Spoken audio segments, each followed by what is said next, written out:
Bisnis, kondisi ekonomi nasional maupun global tentu berdampak bagi pendapatan individu. Dan untuk bisa bertahan, bijak mengelola keuangan juga jadi kunci di tengah kondisi ekonomi saat ini. Pertanyaan besarnya, bagaimana caranya? Kita akan langsung bahas bersama dengan pengamat sekaligus perencana keuangan, Prita Gozi. Selamat pagi, terima kasih sudah bergabung bersama kami Mbak Prita.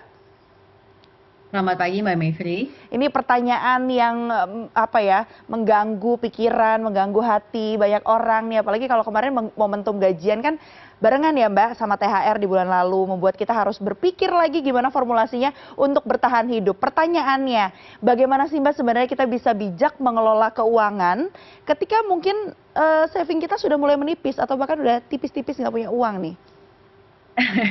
Baik, langkah pertama adalah selalu membuat yang namanya catatan keuangan. Catatan keuangan ini adalah potret pengeluaran-pengeluaran yang telah kita lakukan selama 1 bulan atau bahkan bisa jadi 3 bulan terakhir. Dari catatan keuangan tersebut, kita akan paham di pos-pos manakah yang selama ini kita bisa kendalikan ternyata mungkin over budget. Maka berikutnya adalah langkah kedua, bagaimana kemudian kita menyusun ulang anggaran rumah tangga yang kita miliki paling tidak sampai dengan tanggal gajian berikutnya, berarti akhir April atau 1 Mei. Kita coba identifikasi pengeluaran-pengeluaran apa saja yang wajib kita keluarkan selama beberapa pekan ke depan, baik itu pembayaran cicilan, uang sekolah anak, iuran lingkungan, dan segala hal yang sifatnya wajib. Itu yang kita dahulukan. Baru kemudian kita atur berapa penghasilan yang masih tersisa untuk pengeluaran-pengeluaran lainnya yang masih bisa dihemat. Dan terakhir kita fokus pada cicilan utang. Biasanya momen lebaran, mudik itu membuat jumlah utang konsumtif rumah tangga bertambah karena mungkin mengambil pay later atau pinjaman online ya Mbak. Nah ini yang menjadi fokus utama yang harus kita selesaikan sebelum kita menata ulang keuangan rumah tangga kita. Tapi kalau dihadapkan pada satu kondisi ya Mbak ya, di tengah ekonomi yang ada saat ini, mana yang lebih harus kita fokuskan? Apakah kemudian menambah cash begitu atau menambah saving atau prioritaskan untuk bayar utang dulu gitu Mbak? Pertanyaan yang bagus. Kita lihat dulu bagaimana kondisi rumah tangga kita. Bagi rumah tangga yang masih memiliki pekerjaan tetap, maka harusnya ada penghasilan tetap di situ dari gaji bulanan, tunjangan, dan mungkin pemasukan-pemasukan lainnya. Maka yang menjadi fokus adalah pelunasan utang terlebih dahulu, baru kemudian membangun dana darurat. Sedangkan untuk rumah tangga yang mungkin mengalami kendala, baik itu dari pemutusan hubungan kerja, atau menurunnya pemasukan dari usaha, atau hal-hal lain yang membuat pemasukannya berkurang, maka saya biasanya akan melihat dana darurat itu harus dipertajam terlebih dahulu. Nah, bagaimana dengan utangnya? Kita coba atur, klasifikasi. Kalau utang-utang ini bentuknya adalah pinjaman online, maka Anda tidak punya jalan lain selain membayarnya. Caranya adalah dengan mungkin menjual aset ataupun juga melihat harta yang masih ada. Sedangkan kalau utangnya ini sifatnya adalah perumahan, kendaraan yang memang ada agunannya, maka ini masih bisa untuk diteruskan. Jadi kesimpulannya kita lihat lagi kondisi pemasukan kita seperti apa, baru kita sesuaikan strateginya. Kalau ditanya, perlu nggak kita menambah pemasukan? Yang tentu saja perlu Mbak, di kondisi seperti ini kalau memang ada peluang-peluang, ambil saja. Jadi kita pertajam cash kita, pemasukannya itu harus fluid, harus lancar, supaya keuangan kita lebih mudah untuk ditata. Proporsinya tuh berapa banyak sih Mbak ketika kita harus punya saving misalnya atau tadi mengurangi pengeluaran-pengeluaran yang tidak perlu gitu, termasuk diantaranya bagi mereka yang mungkin sempat tadi disinggung Mbak Prita, freelancer gitu, tidak punya penghasilan tetap tiap bulannya.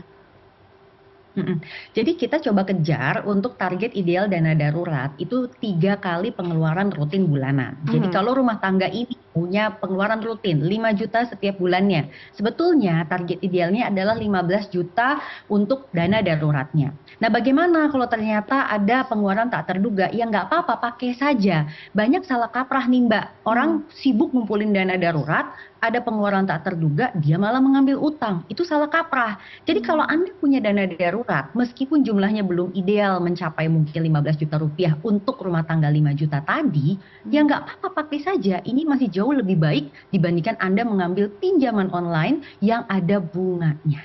Oke, karena bunganya juga akan terus bertambah dan secara nggak langsung nanti makin menggerogoti tabungannya atau pemasukan kita juga ya Mbak, karena harus dikeluarkan gitu ya. Tapi Mbak, kalau Betul. di kondisi yang saat ini, sebenarnya kan banyak juga yang bilang, aduh harus hemat-hemat nih, nggak boleh Hmm, banyak belanja yang tersier misalnya gitu. hmm. Seberapa besar batasannya sih Mbak? Apakah memang benar konsumsinya harus benar-benar dibatasi agar tadi bisa optimalkan untuk bayar utang atau perbanyak saving kita atau seperti apa? Karena tentunya konsumsi kita sehari-hari juga akan berdampak kan pada perputaran uang dalam ekonomi nasional. Ya, jadi datanya memang memperlihatkan bahwa selama 3 bulan terakhir ini pengguna pinjaman online itu memang meningkat, terutama untuk kalangan masyarakat kelas menengah. Nah, ini memang agak berbahaya. Hmm, Jadi, untuk rumah tangga yang saat ini terkategorikan katanya adalah penghasilan kelas menengah, katanya nih Mbak, menurut data itu kisaran pengeluaran per kapitanya itu sekitar antara 1,5 sampai 3 juta. Per kapita tuh berarti per orang, gitu ya. mhm, mhm, Itu dia memang perlu banget nih Mbak untuk melakukan penghematan. Nah, mhm, untuk kalangan mungkin yang di atas itu, jadi disebutnya oleh statistik adalah kelas atas atau affluent gitu ya. mhm, Itu sebenarnya sih biasa-biasa saja, bahkan Anda tetap berkonsumsi supaya membantu pergerakan perekonomian. mhm. Nah, untuk mereka yang bahkan di bawah itu saya benar-benar menyarankan untuk harus memprioritaskan pengeluaran yang sifatnya primer saja. Karena Oke. memang tidak ada jalan lain gitu loh untuk mengatur anggaran rumah tangganya selain membuat prioritas pengeluaran. Oke, prioritas pengeluaran. Nah ini kalau evaluasi prioritas pengeluaran tuh baiknya berapa bulan sekali sih Mbak? Apa benar apa enggak nih saya Bagus. alokasinya gitu. Kadang-kadang udah pede, ternyata kok boncos-boncos juga gitu. Ini pertanyaan yang bagus sekali ya. Jadi kalau evaluasi besar itu cukup dilakukan 1 tahun sekali. Hmm, Evaluasi besar tuh mencakup pertama pengeluaran setahun seperti apa bandingkan dengan pemasukannya. Lalu hartanya bertambah atau tidak, utangnya saldonya menurun atau tidak. Nah ini namanya evaluasi besar, cukup dilakukan 1 tahun sekali. Nah kalau evaluasi kecil ini perlu dilakukan secara rutin Mbak. Ini sifatnya tiap bulan.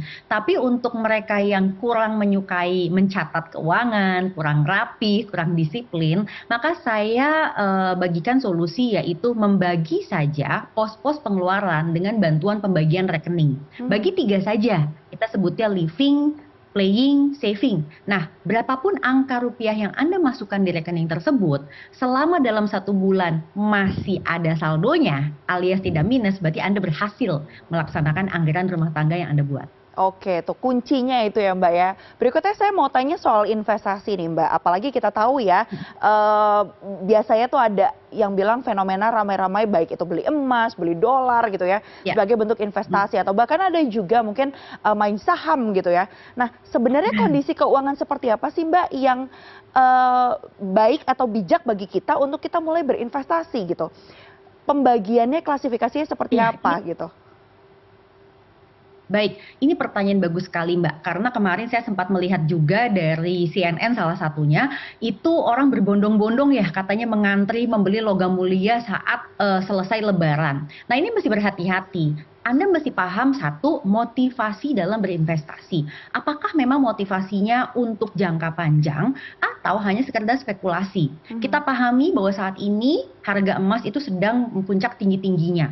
Harga dolar terhadap rupiah itu juga kursnya lagi kuat-kuatnya. Nah, Anda mhm. mesti hati-hati nih untuk mereka yang memang bertujuan hanya tahun depan mau dipakai, ini bisa berbahaya karena masih ada kemungkinan untuk nilainya turun. Yang kedua, yang Anda harus tahu adalah dana darurat. Mhm, Jadi, saya selalu katakan, coba investasi tidak dengan uang panas, tapi uang dingin. Lalu orang mhm, nanya, uang dingin itu apa? Simpelnya, uang dingin itu adalah uang yang benar-benar memang nggak kita pakai. Jadi kalau kayak kita anggap ini kulkas gitu ya, ini mhm, kita taruh di freezer gitu loh. Jadi emang tahan lama gitu loh ya, simpennya lama gitu. mhm. Kemudian tidak membuat keuangan kita kepanasan.